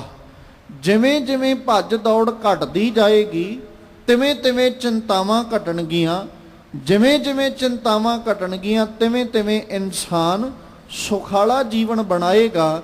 ਤੇ ਮਾਲਕ ਜੀ ਨੇ ਆਖਿਆ ਇਸ ਲਈ ਕਰਿਆ ਕਿ ਕਰ ਸਿਮਰਤ ਨਾਮ, ਰੱਬ ਜੀ ਦੇ ਨਾਮ ਨੂੰ ਚੇਤਾ ਕਰਿਆ ਕਰ, ਦੁੱਖ ਸਭ ਲਾਥੇ, ਇਹਦੇ ਨਾਲ ਸਾਰੇ ਦੁੱਖ ਲੱਥ ਜਾਂਦੇ ਨੇ। ਐਵੇਂ ਨਹੀਂ ਸਾਹਿਬ ਜੀ ਨੇ ਬਾਣੀ 'ਚ ਜ਼ਿਕਰ ਕਰਦਿਆਂ ਆਖਿਆ ਕਿ ਸੁੱਖ ਮਿਲਦਾ ਤੇ ਹੈ, ਪਰ ਉਸ ਅਕਾਲ ਪੁਰਖ ਪਰਮੇਸ਼ਵਰ ਜੀ ਕੀ ਭਗਤੀ ਤੋਂ ਬਿਨਾ ਨਹੀਂ। ਉਸ ਪਰਮੇਸ਼ਵਰ ਦੇ ਚਿੰਤਨ, ਉਹਦੀ ਭਗਤੀ ਦੇ ਸਦਕਾ ਹੀ ਜੀਵਨ ਦੇ ਅੰਦਰ ਸੁੱਖ ਜਿਹੜੇ ਉਹ ਇਨਸਾਨ ਨੂੰ ਪ੍ਰਾਪਤ ਹੁੰਦੇ ਨੇ। ਜਿਹਨੂੰ ਮਾਲਕ ਜੀ ਕਹਿੰਦੇ ਨੇ, ਜਦੋਂ ਧੰਨ ਗੁਰੂ ਤੇਗ ਬਹਾਦਰ ਸਾਹਿਬ ਨੂੰ ਪੜ੍ਹਿਆ ਤੇ ਮਾਲਕ ਜੀ ਨੇ ਆਖਿਆ, ਕਹਿੰਦੇ ਜਾਓ ਸੁਖ ਕਉ ਚਾਖੈ ਸਦਾ, ਸ਼ਰਨ ਰਾਮ ਕੀ ਲੇਹ। ਜਾਂ ਬਾਪੂ ਜੀ ਨੇ ਕਿਹਾ, ਸੁਖ ਨਾਹੀ ਬਹੁਤਾ ਧਨ ਖਾਟੈ, ਸੁਖ ਨਾਹੀ ਪੇਖੈ ਨਿਰਤ ਨਾਟੈ, ਸੁਖ ਨਾਹੀ ਬਹੁ ਦੇਸ਼ ਕਮਾਏ, ਸਰਬ ਸੁਖਾ ਹਰ ਹਰ ਗੁਣ ਗਾਏ, ਸੁਖ ਨਾਹੀ ਰੇ ਹਰ ਭਗਤ ਬਿਨਾ, ਰੱਬ ਜੀ ਦੀ ਭਗਤੀ ਤੋਂ ਬਿਨਾ ਸੁਖ ਨਹੀਂ, ਸਿਰਫ ਉਹਦੀ ਭਗਤੀ ਤੋਂ ਬਿਨਾ ਤੇ ਇਹ ਹੈ, ਜੈ ਤਨ ਬਾਣੀ ਵਿਸਰ ਜਾਏ, ਜਿਉਂ ਪੱਕਾ ਰੋਗੀ ਵਿਲ ਲਾਏ। ਜਾਂ ਮਾਲਕ ਜੀ ਆਖਦੇ, ਹਰ ਬਿਸਰਤ ਸਦਾ ਖੁਆਰੀ, ਤਾਕਉ ਧੋਖਾ ਕਹਾ ਵਿਆਪੈ, ਜਾਕੋ ਓਟ ਤੁਹਾਰੀ, ਬਿਨ ਸਿਮਰਨ ਜੋ ਜੀਵਨ ਬਲਨਾ, ਸਰਪ ਜੈਸੇ ਅਰ ਜਾਰੀ, ਨਵ ਖੰਡਨ ਕਉ ਰਾਜ ਕਮਾਵੈ, ਅੰਤ ਚੱਲੈ ਗੋ ਹਾਰੀ। ਗੁਰੂ ਅਰਜਨ ਸਾਹਿਬ ਕਹਿੰਦੇ, ਪਰਮੇਸ਼ਰ ਤੇ ਭੁੱਲਿਆ ਵਿਆਪਨ ਸਭੇ ਰੋਗ, ਵੇ ਮੁਖ ਹੋਏ RAM ਤੇ ਲੱਗਣ ਜਨਮ ਵਿਜੋਗ।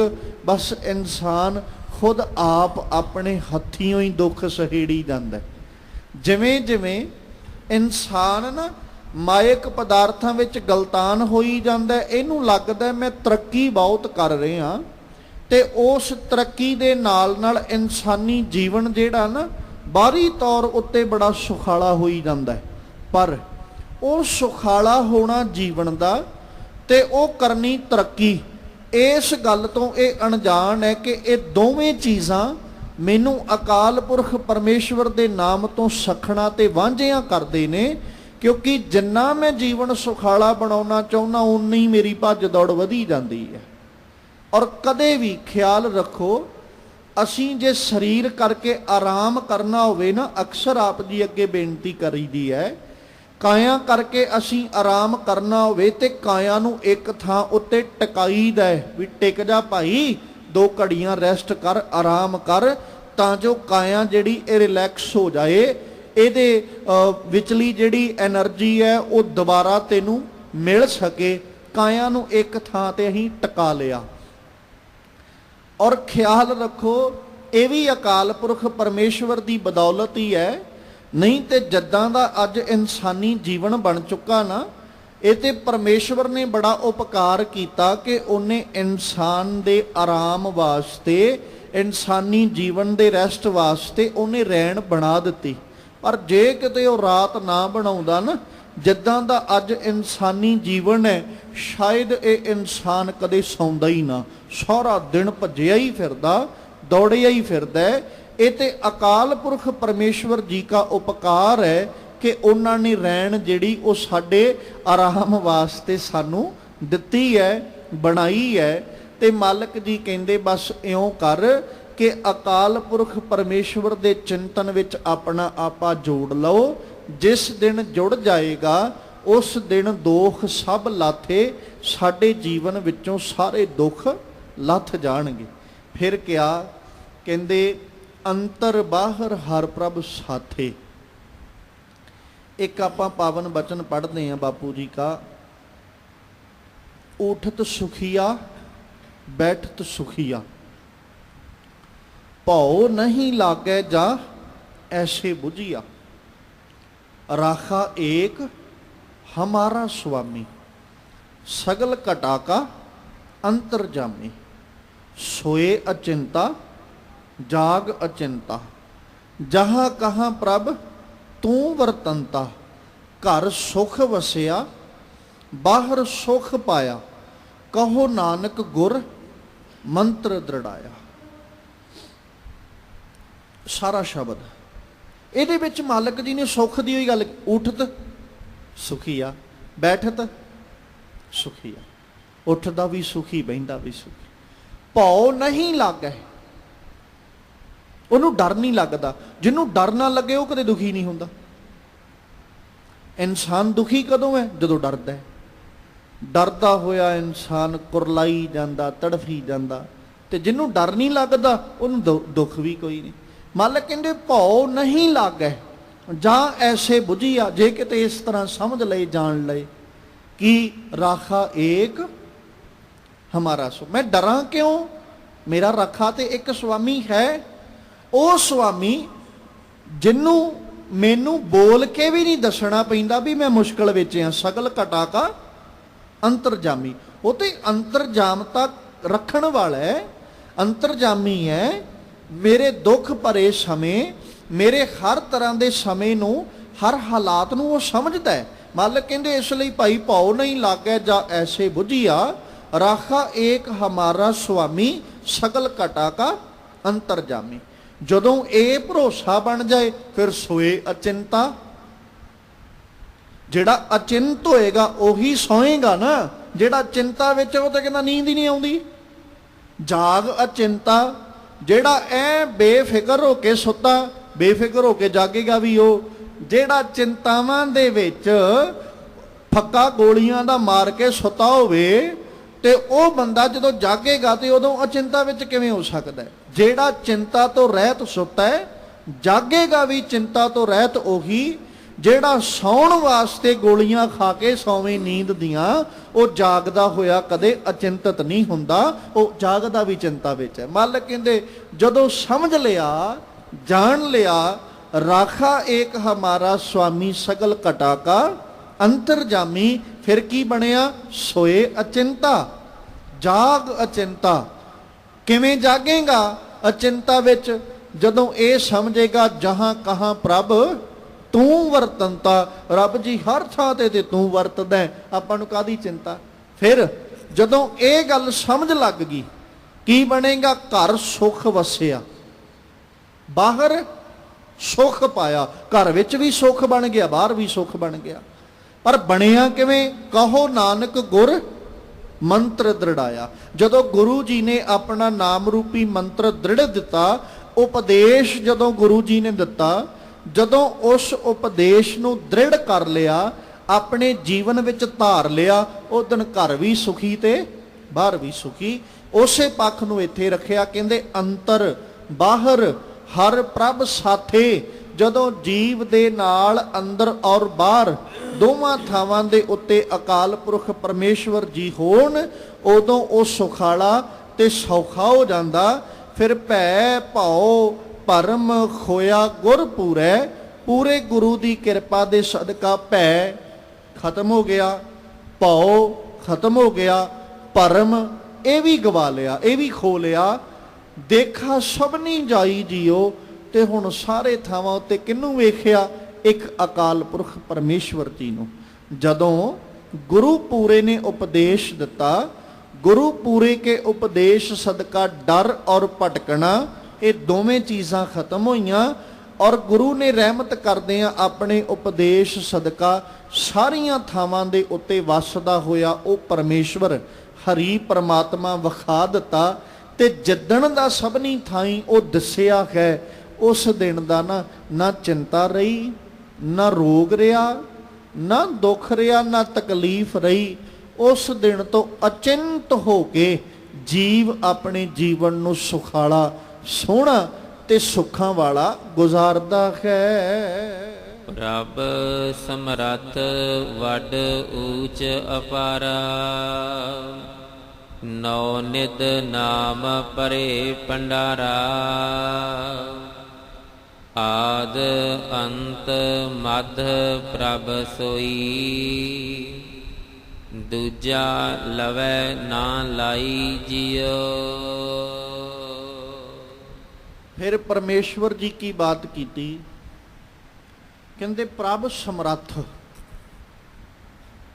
ਉਹਦੇ ਵਰਗਾ ਸਮਰੱਥ ਕੋਈ ਨਹੀਂ। ਬਹੁਤ ਅਸੀਂ ਉਹਨੂੰ ਸਰਬ ਕਲਾ ਸਮਰੱਥ ਕਹਿੰਦੇ ਹਾਂ।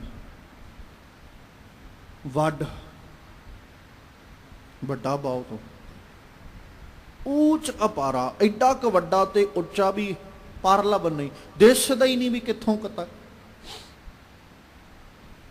ਜਿਹੜੀ ਚੀਜ਼ ਬਹੁਤ ਵੱਡੀ ਤੇ ਉੱਚੀ ਹੋਵੇ ਨਾ, ਇਨਸਾਨ ਉਹਨੂੰ ਕਹਿੰਦਾ ਵਾਹ ਕਿੱਡਾ ਵੱਡਾ, ਇੱਥੋਂ ਤੱਕ ਕਹਿ ਕੇ ਤੇ ਇਨਸਾਨ ਚੁੱਪ ਕਰ ਜਾਂਦਾ। ਪਰ ਕਿਤੇ ਨਾ ਕਿਤੇ ਜਾ ਕੇ ਉਸ ਵਸਤੂ ਦੇ ਪਾਰਲੇ ਬੰਨੇ ਵੱਲ ਵੀ ਇਨਸਾਨ ਵੇਖ ਲੈਂਦਾ, ਉਚਾਈਆਂ ਮਾਪ ਲੈਂਦਾ।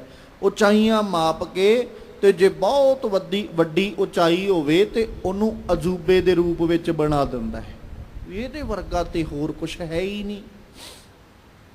ਪਰ ਜਦੋਂ ਅਕਾਲ ਪੁਰਖ ਪਰਮੇਸ਼ਵਰ ਜੀ ਕੀ ਬਾਤ ਆਈ,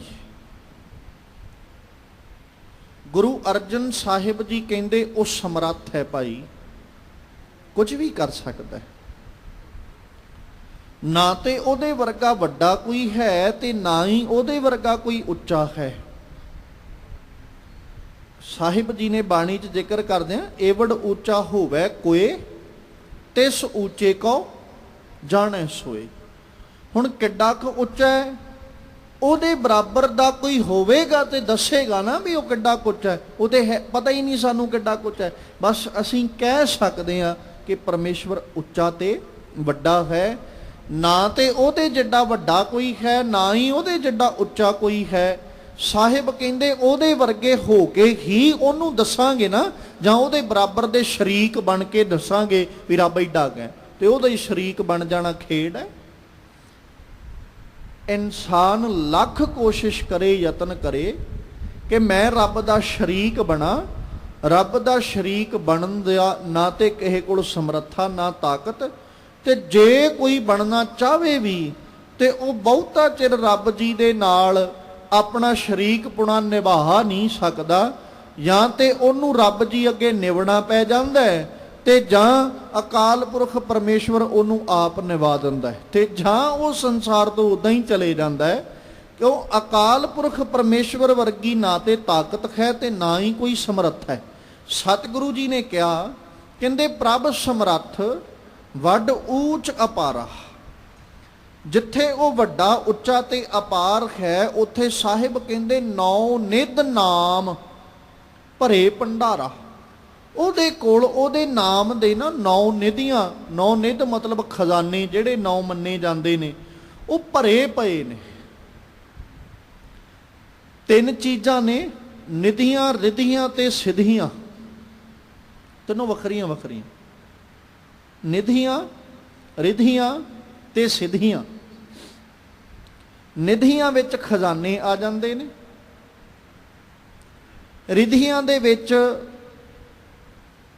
ਬੋਲਾਂ ਰੂਪੀ ਤਾਕਤ ਕਹਿ ਸਕਦੇ ਹਾਂ, ਸਿੱਧੀਆਂ ਦੇ ਵਿੱਚ ਆ ਜਾਂਦਾ ਹੈ ਸਰੀਰਕ ਤੌਰ ਉੱਪਰਲੀਆਂ ਤਾਕਤਾਂ, ਸਮਰੱਥਾ, ਸਰੀਰ ਨਾਲ ਜਾਦੂ ਟੂਣੇ ਕਰ ਲੈਣੇ, ਵੀ ਕਾਇਆ ਨੂੰ ਬਹੁਤ ਵੱਡਾ ਬਣਾ ਲੈਣਾ, ਫਿਰ ਉਹਨੂੰ ਬਿਲਕੁਲ ਸੂਖਮ ਬਣਾ ਲੈਣਾ, ਹਵਾ ਵਿੱਚ ਉੱਡਣ ਲੱਗ ਜਾਣਾ। ਇਹ ਚੀਜ਼ਾਂ ਸਿੱਧੀਆਂ ਵਿੱਚ ਆ ਜਾਂਦੀਆਂ। ਤੇ ਜਦੋਂ ਪਰਮੇਸ਼ਵਰ ਜੀ ਦੀ ਬਾਤ ਕਰੀਏ, ਉਹਦੇ ਕੋਲ ਤੇ ਤਿੰਨੇ ਹੀ ਬਹੁਤ ਨੇ। ਉਹਦੇ ਕੋਲੋਂ ਲੈ ਕੇ ਹੀ ਇਨਸਾਨ ਵਰਤਦਾ ਹੈ ਨਾ। ਇਸੇ ਕਰਕੇ ਗੁਰੂ ਅਮਰਦਾਸ ਸਾਹਿਬ ਕਹਿੰਦੇ, ਬ੍ਰਹਮ ਬਿੰਦਾ ਤਿਸ ਦਾ ਬ੍ਰਹਮਤ ਰਖਿਆ, ਏਕ ਸ਼ਬਦ ਲਿਵ ਲਾਏ, ਨਵ ਨਿਧੀ 18 ਸਿੱਧੀ, ਪਿੱਛੇ ਲੱਗੀਆਂ ਫਿਰੈ, ਜੋ ਹਰ ਹਿਰਦੈ ਸਦਾ ਵਸਾਏ। ਹੁਣ ਰਿੱਧੀਆਂ ਸਿੱਧੀਆਂ ਦਾ ਪਿੱਛੇ ਲੱਗਣਾ, ਜਿਵੇਂ ਆਪਾਂ ਇਹਨੂੰ ਸੌਖੇ ਰੂਪ 'ਚ ਸਮਝੀਏ, ਇੱਕ ਵੇਲਾ ਉਹ ਸੀ ਕਿ ਕਿਸੇ ਇਨਸਾਨ ਦੇ ਮਗਰ ਆਪਾਂ ਕਾਰਜ ਵਾਸਤੇ ਤੁਰੇ ਫਿਰਦੇ ਸਾਂ, ਵੀ ਮੇਰਾ ਕਾਰਜ ਸਵਾਰ ਦੇ ਭਾਈ, ਮੈਂ ਤੇਰੇ ਤੋਂ ਮਦਦ ਮੰਗਦਾ, ਤੂੰ ਸਹਾਇਤਾ ਕਰ, ਤੇਰਾ ਅਸਲ ਰਸੂਖ ਹੈ। ਮੰਨ ਲਓ ਸਮਾਂ ਤੇ ਹਾਲਾਤ ਐਸੇ ਬਣ ਜਾਣ ਵੀ ਜਿਹੜਾ ਅਸਲ ਰਸੂਖ ਉਹਦਾ ਹੈ, ਉਦੋਂ ਵਧੇਕ ਅਸਲ ਰਸੂਖ ਸਾਡਾ ਬਣ ਜਾਏ। ਹੁਣ ਜਿਹਦੇ ਮਗਰ ਮਗਰ ਅਸੀਂ ਤੁਰੇ ਫਿਰਦੇ ਸਾਂ, ਸਮਾਂ ਬਦਲ ਗਿਆ, ਹੁਣ ਉਹ ਸਾਡੇ ਮਗਰ ਮਗਰ ਤੁਰਿਆ ਫਿਰੇਗਾ। ਕਿਉਂ? ਕਿਉਂਕਿ ਅਸਲ ਰਸੂਖ ਬਦਲ ਗਿਆ।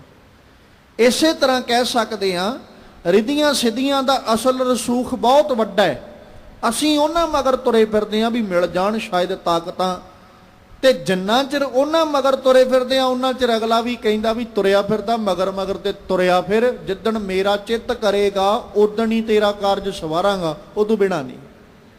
ਤੇ ਹੁਣ ਅਕਾਲ ਪੁਰਖ ਪਰਮੇਸ਼ਵਰ ਨਾਲ ਸਾਂਝ ਬਣਾ ਲੈਣੀ, ਔਰ ਰਿੱਧੀਆਂ ਸਿੱਧੀਆਂ ਨੂੰ ਛੱਡ ਕੇ ਰੱਬ ਜੀ ਨਾਲ ਸਾਂਝ ਬਣਾਉਣੀ।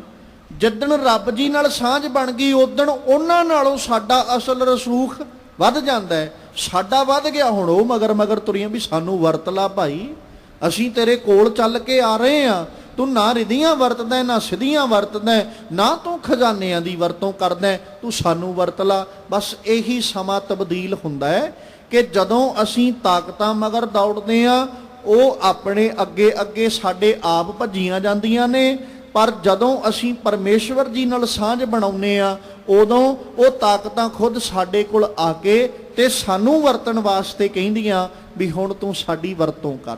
ਮਾਲਕ ਜੀ ਕਹਿੰਦੇ, ਜਦੋਂ ਕਿਤੇ ਜੀਵ ਅਕਾਲ ਪੁਰਖ ਪਰਮੇਸ਼ਵਰ ਜੀ ਕੇ ਨਾਮ ਨਾਲ ਸਾਂਝ ਬਣਾਉਂਦਾ ਹੈ, ਨੌ ਨਿਤ ਨਾਮ ਭਰੇ ਭੰਡਾਰਾ, ਉਹ ਪਰਮੇਸ਼ਵਰ ਜੀ ਦੇ ਭੰਡਾਰੇ ਸਦੀਵ ਨਾਮ ਰੂਪੀ ਖਜ਼ਾਨੇ ਦੇ ਭਰੇ ਰਹਿੰਦੇ ਨੇ, ਤਾਕਤਾਂ ਦੇ ਭਰੇ ਰਹਿੰਦੇ ਨੇ।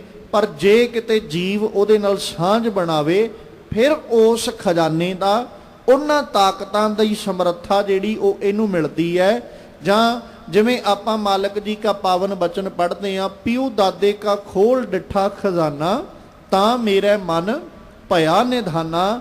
ਪਿਓ ਤੇ ਦਾਦੇ ਦੀ ਵਿਰਾਸਤ ਦਾ ਪਾਤਰ ਉਹੀ ਬਣਦਾ ਹੈ ਜਿਹੜਾ ਭਲਾ ਤੇ ਚੰਗਾ ਹੋਵੇ, ਜਿਹੜਾ ਭਲਾ ਤੇ ਚੰਗਾ ਨਾ ਹੋਵੇ ਉਹ ਕਦੇ ਵਿਰਾਸਤਾਂ ਦੇ ਪਾਤਰ ਨਹੀਂ ਬਣਿਆ ਕਰਦੇ।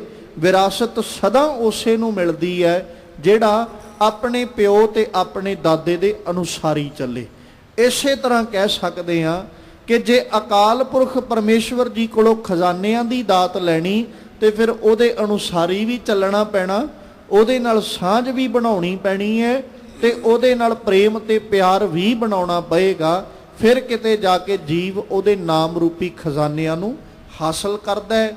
ਆਦ ਅੰਤ ਮੱਧ ਪ੍ਰਭ ਸੋਈ, ਕਿਸ ਪਾਸੇ ਜਾ ਕੇ ਉਹਦੇ ਤੋਂ ਅਸੀਂ ਮੁਨਕਰ ਹੋ ਸਕਦੇ ਹਾਂ? ਕਿਸੇ ਪਾਸੇ ਵੀ ਨਹੀਂ, ਕਿਉਂਕਿ ਉਹ ਆਦ ਵਿੱਚ ਵੀ ਹੈ, ਮੱਧ ਵਿੱਚ ਵੀ ਹੈ, ਅਖੀਰ ਵਿੱਚ ਵੀ ਹੈ। ਅਸੀਂ ਕਿਸੇ ਥਾਂ ਤੇ ਜਾ ਕੇ ਉਹਦੇ ਤੋਂ ਮੁਨਕਰ ਨਹੀਂ ਹੋ ਸਕਦੇ। ਕਹਿੰਦੇ ਦੂਜਾ ਲਵੈ ਨਾ ਲਾਈ ਜਿਓ, ਤੇ ਨਾਲ ਕਹਿੰਦੇ ਇਹ ਵੀ ਨਹੀਂ ਹੈ ਵੀ ਅਸੀਂ ਰੱਬ ਨੂੰ ਛੱਡ ਕੇ ਆਖਾਂਗੇ ਵੀ ਚੱਲ ਕੋਈ ਨਹੀਂ, ਆਹ ਨਹੀਂ ਤੇ ਦੂਜੇ ਪਾਸੇ ਉਹ ਚੱਲਦੇ ਆ। ਸਾਹਿਬ ਕਹਿੰਦੇ ਉਹਦੇ ਵਰਗਾ ਦੂਜਾ ਹੈ ਵੀ ਕੋਈ ਨਹੀਂ, ਉਹਦੇ ਨੇੜੇ ਤੇੜੇ ਦੇ ਵੀ ਨਹੀਂ ਆ ਕੋਈ ਵੀ ਜਿਹੜਾ ਅਸੀਂ ਕਹਿ ਸਕੀਏ ਵੀ ਨਹੀਂ ਸਾਰੇ ਗੁਣ ਤੇ ਨਹੀਂ ਮਿਲਦੇ। ਜਿਵੇਂ ਅਕਸਰ ਆਪਾਂ ਬਾਹਰੀ ਤੌਰ ਤੇ ਨਾ ਚਿਹਰਿਆਂ ਦਾ ਜਦੋਂ ਜ਼ਿਕਰ ਕਰਦੇ ਹਾਂ, ਤੇ ਅਸੀਂ ਸਰੀਰਕ ਅੰਗਾਂ ਦੀ ਤੁਲਨਾ ਕਰਨ, ਜਿੱਥੇ ਚਿਹਰੇ ਦਾ ਮਿਲਾਪ ਨਾ ਹੁੰਦਾ ਹੋਵੇ, ਉੱਥੇ ਹੀ ਸਰੀਰਕ ਅੰਗਾਂ ਦੀ ਤੁਲਨਾ।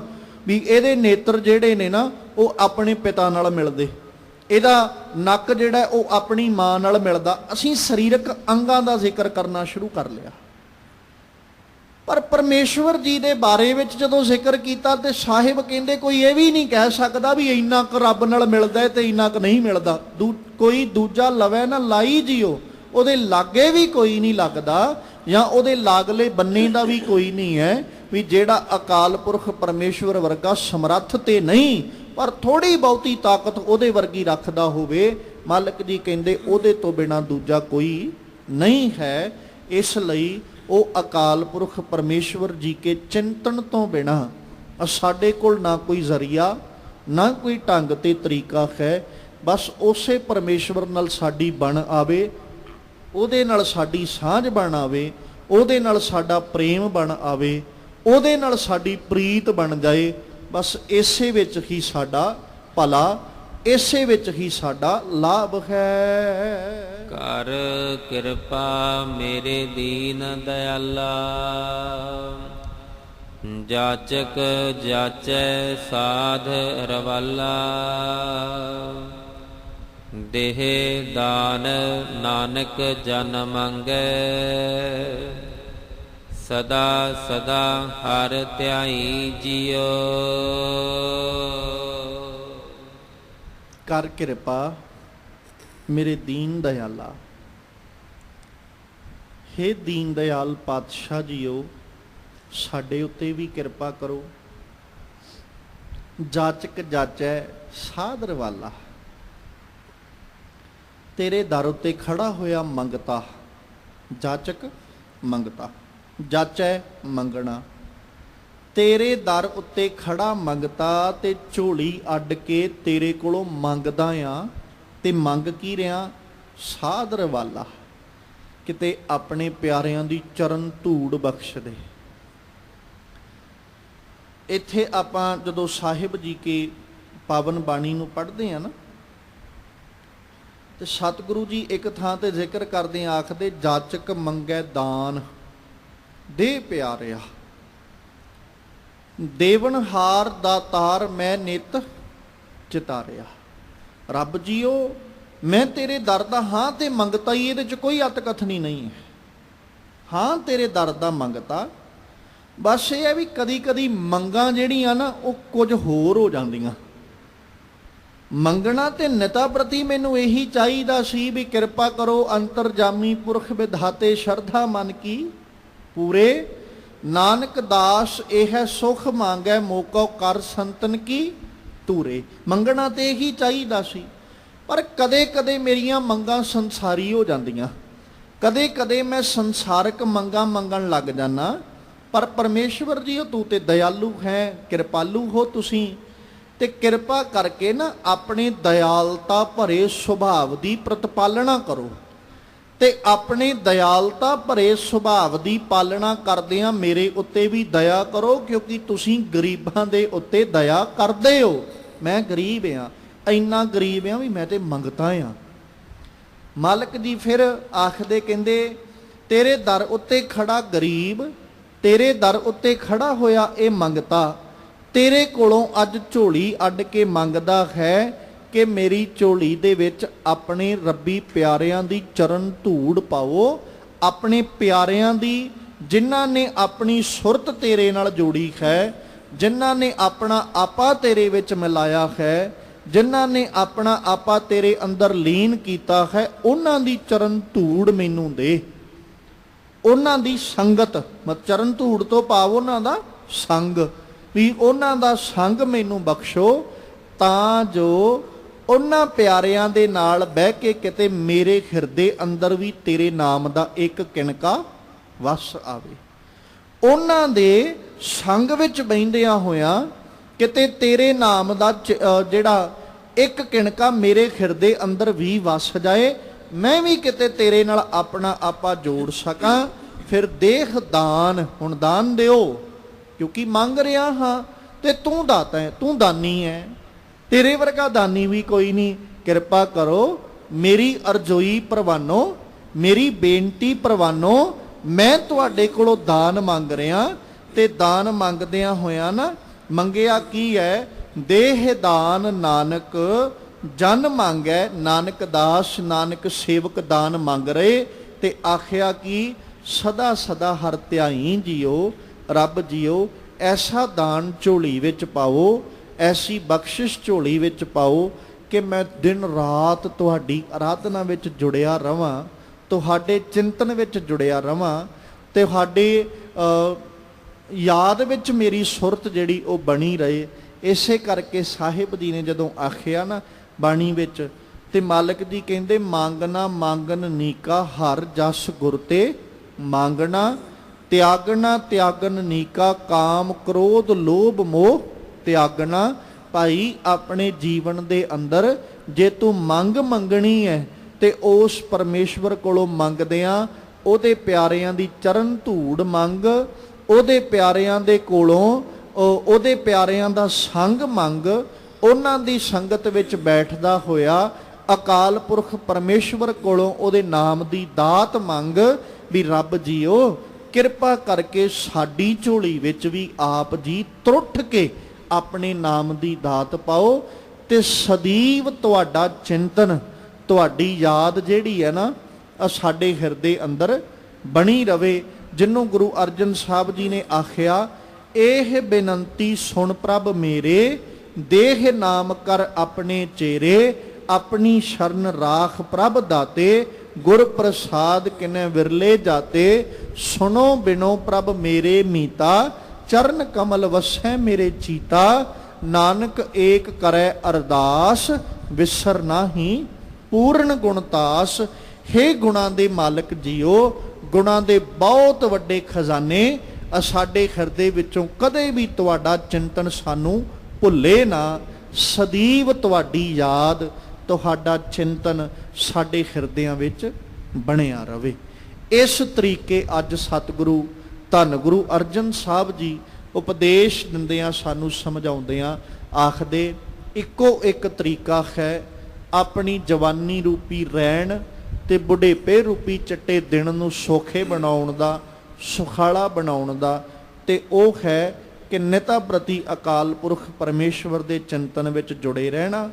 ਔਰ ਹਰ ਇੱਕ ਘੜੀ ਹਰ ਪਲ, ਕਿਉਂਕਿ ਪਤਾ ਸਾਡੀ ਇੱਕ ਘੜੀ ਦਾ ਵੀ ਨਹੀਂ, ਪਤਾ ਸਾਡੇ ਇੱਕ ਪਲ ਦਾ ਵੀ ਨਹੀਂ ਹੈ, ਬਸ ਜਿਹੜਾ ਪਲ ਉਹਦੀ ਯਾਦ ਵਿੱਚ ਗੁਜ਼ਰ ਜਾਏਗਾ ਉਹੀ ਸਫਲਾ ਹੈ। ਇਸ ਲਈ ਹਰ ਪਲ ਉਹਦਾ ਯਾਦ, ਉਹਦਾ ਚਿੰਤਨ ਸਾਡੇ ਹਿਰਦੇ 'ਚ ਬਣਿਆ ਰਹੇ, ਤਾਂ ਜੋ ਜਿਹੜਾ ਵੀ ਪਲ ਸਾਡਾ ਅਖੀਰੀ ਹੋਵੇ ਉਹ ਸਫਲਾ ਹੀ ਹੋਵੇ, ਜਿਹੜਾ ਵੀ ਸਵਾਸ ਸਾਡਾ ਅਖੀਰੀ ਹੋਵੇ ਉਹ ਸਵਾਸ ਸਾਡਾ ਸਫਲਾ ਹੋਵੇ, ਜਿਹੜਾ ਮਹੂਰਤ, ਜਿਹੜਾ ਦਿਨ, ਜਿਹੜੀ ਰਾਤ ਸਾਡੀ ਅਖੀਰੀ ਹੋਵੇ ਉਹ ਦਿਨ ਰਾਤ ਵੀ ਸਾਡਾ ਸਫਲ ਹੋਵੇ। ਤੇ ਨਾਲੇ ਮਾਲਕ ਜੀ ਆਖਦੇ ਵੀ ਉਹਦੇ ਤੋਂ ਬਿਨਾਂ ਹੋਰ ਥਾਂ ਕੋਈ ਨਹੀਂ, ਉਹਦੇ ਤੋਂ ਬਿਨਾਂ ਕੋਈ ਤਾਕਤ ਨਹੀਂ ਜਿਹੜੀ ਤੈਨੂੰ ਸੋਹਣਾ ਸੁੱਖਾਂ ਵਾਲਾ ਜੀਵਨ ਦੇ ਸਕਦੀ ਹੋਵੇ। ਇਸ ਕਰਕੇ ਉਸੇ ਦੇ ਚਿੰਤਨ ਵਿੱਚ ਜੁੜਿਆ ਰਿਹਾ ਕਰ, ਕਿਉਂਕਿ ਉਹੀ ਪਰਮੇਸ਼ਵਰ ਝੋਲੀ ਦੇ ਅੰਦਰ ਸੁੱਖਾਂ ਦੀਆਂ ਦਾਤਾਂ ਪਾਉਣ ਵਾਲਾ ਹੈ। ਤੇ ਉਸ ਮਾਲਕ ਅੱਗੇ ਨਿਤਾ ਪ੍ਰਤੀ ਅਰਦਾਸ ਤੇ ਅਰਜ਼ੋਈ ਆਪਾਂ ਵੀ ਇਹੋ ਕਰਨੀ, ਵਿਸਰਨਾਹੀ ਦਾਤਾਰ, ਵਿਸਰਨਾਹੀ ਦਾਤਾਰ,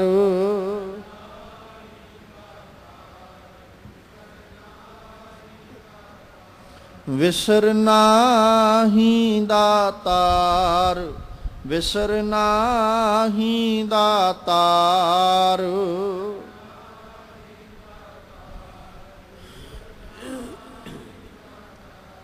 ਆਪਣਾ ਨਾਮ ਦੇਹੋ, ਆਪਣਾ ਨਾਮ ਦੇਹੋ,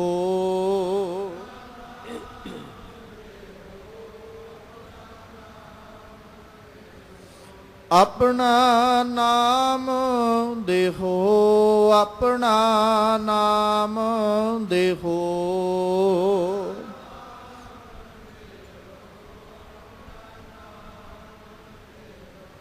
ਗੁਣ ਗਾਵਾਂ ਦਿਨ ਰਾਤ, ਗੁਣ ਗਾਵਾਂ ਦਿਨ ਰਾਤ,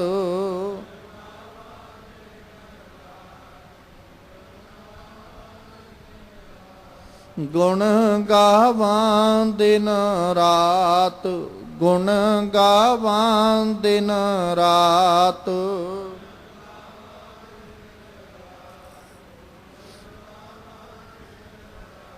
ਨਾਨਕ ਚਾਓ ਇਹੋ, ਨਾਨਕ ਚਾਓ ਇਹੋ।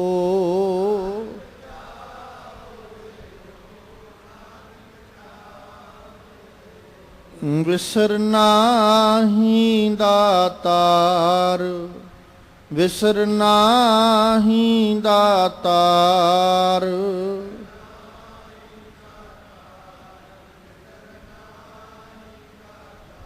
ਆਪਣਾ ਨਾਮ ਦੇਹੋ, ਆਪਣਾ ਨਾਮ ਦੇਹੋ।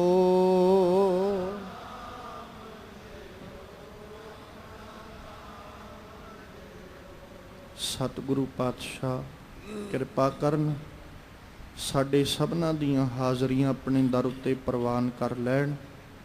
ਆਪਣੇ ਦਰੋਂ ਘਰੋਂ ਗੁਰਸਿੱਖੀ ਜੀਵਨ ਨਾਮ ਦੀਆਂ ਦਾਤਾਂ ਬਖਸ਼ਿਸ਼ ਕਰਕੇ ਨਿਵਾਜਣ, ਤਾਂ ਜੋ ਸਾਡੇ ਵੀ ਇਹ ਲੋਕ ਸੁਖੀਏ ਪਰਲੋਕ ਸੁਹੇਲੇ। ਨਾਨਕ ਹਰ ਪ੍ਰਭ ਆਪੇ ਮੇਲੇ।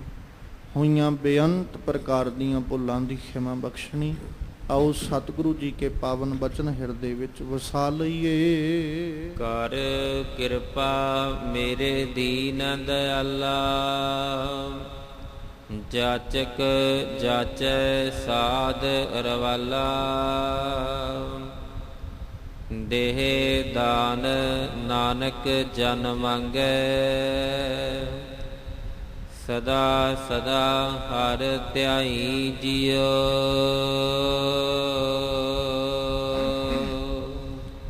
ਵਾਹਿਗੁਰੂ ਜੀ ਕਾ ਖਾਲਸਾ, ਵਾਹਿਗੁਰੂ ਜੀ ਕੀ ਫਤਿਹ।